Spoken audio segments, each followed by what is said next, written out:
Lin Tian emerged from her dream, wiping the sweat from his forehead. He hadn't expected it to be so exhausting. But at least, he had thoroughly dealt with this sword saintess. If it had been the former sword saintess, she certainly could have noticed something was wrong, but in this state, there was no possibility.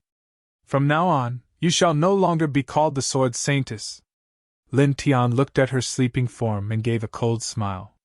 Moments ago, her face had been filled with the expressions of a nightmare, but now it was very peaceful. The next day, Alice Nia awoke slowly. Seeing her hunger, Lin Tian brought roasted meat and fruit. Eat. We have a divine mission to fulfill, he said. Alice Nia stiffened, staring at him in shock. How do you know? Are you the messenger? She had believed her conversation with God was merely a dream. But now, she was certain, this goblin was the divine envoy mentioned in her vision. Lin Tian raised a finger to his lips. Divine will must not be revealed. He turned to leave, but Alice Nia stopped him. Wait, what should I do next? I'll tell you when the time comes, he replied, his tone cryptic.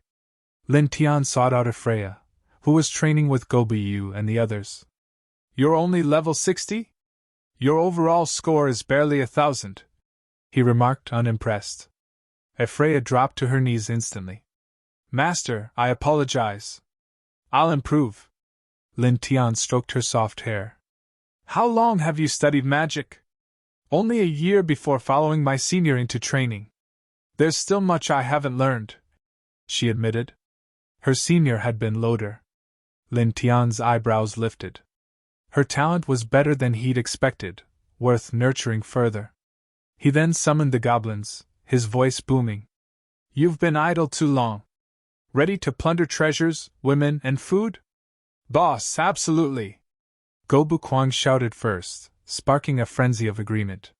Surveying his forces, 5,000 small goblins, over 1,000 large variants, and 100 hero variants, Lin Tian felt the thrill of command. With enough resources and the sword saintess at his side, even the elite army from before wouldn't stand a chance. Their target? Clinforth, a human city a few hundred miles from the Great Tomb. Weaker than their previous foes, it would be an easy conquest. Lin Tian turned to Freya. It is said that the Lord of Clinforth is a white hat mage, and there are many magic books there. Just follow me and I'll take you to get those spell books for your studies.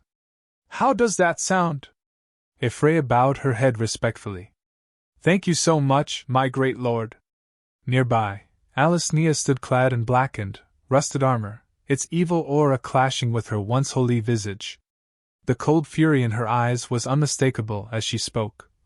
Clinforth? Are we going to slaughter them all? Lin Tian nodded. Are you prepared? Her fists clenched. For God's mission? Always. Those wretched demons gave me 10 years of suffering. The memories of her past life as the sword saintess, duty, sacrifice, betrayal, fueled her hatred. Now, she cared nothing for responsibility. Only revenge mattered. With the army assembled, Lin Tian mounted his dragon, leading thousands of goblins toward Clinforth. Only Gobushan and a skeleton crew remained behind, awaiting the cannibal eagle's report on the Southern Lord's appointment. Gobutian, now a leader variant with heightened intelligence, flew to Lin Tian's side. Boss, didn't the Great Tomb have a treaty with the church? Lin Tian smirked. The Great Tomb has severed ties. No need to worry. He was already a wanted man. What was one more crime? More importantly, he wanted the Lionheart Empire to witness what had become of their guardian holy sword. Meanwhile, the castle plaza shimmered under the midday sun. A scarlet carpet stretched between rows of polished armor, while petals and cheers rained upon the procession. Long live Lord Avril! The Clin legacy is safe with her. So young, so radiant, imagine being her betrothed. Careful, fool. But gods, that power, that face, envy doesn't begin to cover it. To the swell of trumpets, Avril glided forward. Her gown, white and violet clothing. She rose, arms outstretched. Thank you, my people! I swear to surpass even my grandfather's reign. And unlike the sword saintess, her voice sharpened, I will never defile my sacred duty. A ripple passed through the crowd. Some hissed curses, others murmured pity. We believe in you, Lord Avril. I'd die for a glance from her. My heart aches, she's too glorious. Avril's grin turned razor-edged. If that traitor is spotted, report her immediately. The Church's judgment awaits. Justice will purge her sins, and all who shield her. In a theocracy, blasphemy meant extermination, not just for the offender, but for 10 bloodlines tied to them. Since the imperial scandal, the sword saintess had become a lightning rod for fury. Clin's chest swelled with pride. Already strategizing for Clinforth and the Empire. My granddaughter does me honor. High above, hidden by clouds, Lin Tian observed the spectacle. His lips twisted into a cold smile. How timely! The new lord's first decree? Hunting the sword saintess. He chuckled, dark amusement threading his words. Well then, little Avril, you'll meet her sooner than you think. His sharp eyes scanned the city walls, searching for vulnerabilities. Every approach looked equally exploitable. The moment Lin Tian's wyvern touched down at the base, the goblin army had already assembled. The elf mother rushed forward. Boss! She called out, looking up at him. What's the situation in the city? Perched atop his dragon, Lin Tian's lips curled into a predator's smile. Less than 6,000 soldiers, most holed up in the castle like rats. Their defenses are lax, gates unmanned. The city's ripe for the taking. Alice, holding the black iron sword previously owned by Kasimov and wearing rusted black armor, looked somewhat sinister. Standing at the forefront of the army, she had a commanding presence. Gobu Kwang, break the gate! Lin Tian, riding a wyvern, ordered. Led by him, a squad of 10 hero variant goblins carried a massive tree trunk and began to charge.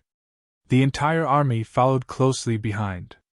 The soldiers stationed on the city walls were stunned at the sight. Damn goblins! It's a goblin invasion! Hurry and notify the Lord! A scout, terrified, ran towards the castle of Klin. The remaining soldiers looked at each other, completely demoralized. They exchanged glances and prepared to flee. Unfortunately, several gunshots rang. With long-barreled muskets made by Lin Tian, they easily dispatched the soldiers, including the scout. Liao couldn't help but exclaim, "This is much better than bows and arrows." To become a monster, sometimes you must think like one. He's not brave, he's not noble, and he's definitely not a hero. Kim Chulsu is a spineless man scraping by in a cruel world of dungeons, monsters, and hunters. A coward at heart, driven by petty jealousy and small-time survival instincts. Everyone else gets powerful classes fit for warriors, kings, or saints. Chulsu? He gets something different. Goblin Summoner. A rare, almost mythical class, granted not by fate or the gods, but by the Goblin Lord himself. Why? Because Chulsu thinks like a goblin. He grovels, he cheats, he survives. And that is exactly what the goblins respect. But here's the twist, this isn't some trash-tier class. The Goblin Summoner doesn't just call weaklings. It summons max-level, fully evolved goblin. Recap link is in description.